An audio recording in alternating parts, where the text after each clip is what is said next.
បានជំរាបសួរពុកម៉ែបងប្អូនថ្ងៃនេះដែរខ្ញុំសូមបង្ហាញនៅសកម្មភាពដែលយើងរៀបចំតុសិស្សចំនួន40ដាក់ទៅខាងវត្តស្ទឹងមានជ័យបងប្អូនហើយតុសិស្សនេះយើងដាក់លម្អ2បងប្អូនទៅអស់បងប្អូននៅវត្តស្ទឹងមានជ័យយើងនេះបងប្អូនរាជធានីភ្នំពេញបងប្អូនតុសិស្សនេះជាប្រភេទតុសិស្សអង្គុយ2នាក់មានថតតុបងប្អូនហើយចាំងដែកពណ៌សបងប្អូនចាំបានចាំងដែកពណ៌ខ្មៅក៏បានដែរបងប្អូនអាចមើលសាច់ឈើបានបងប្អូន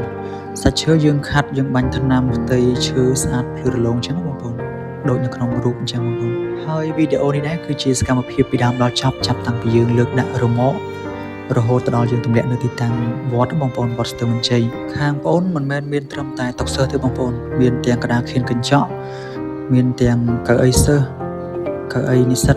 អាចបត់បានអញ្ចឹងបងប្អូនតុសិស្សយើងមានច្រើនម៉ូដបងប្អូនតុសិស្សអង្គុយ2នាក់អង្គុយម្នាក់ឯងក៏មានហើយឈុតតុកៅអីសិស្សក៏មានដែរបងប្អូនឈុតតុគ្រូ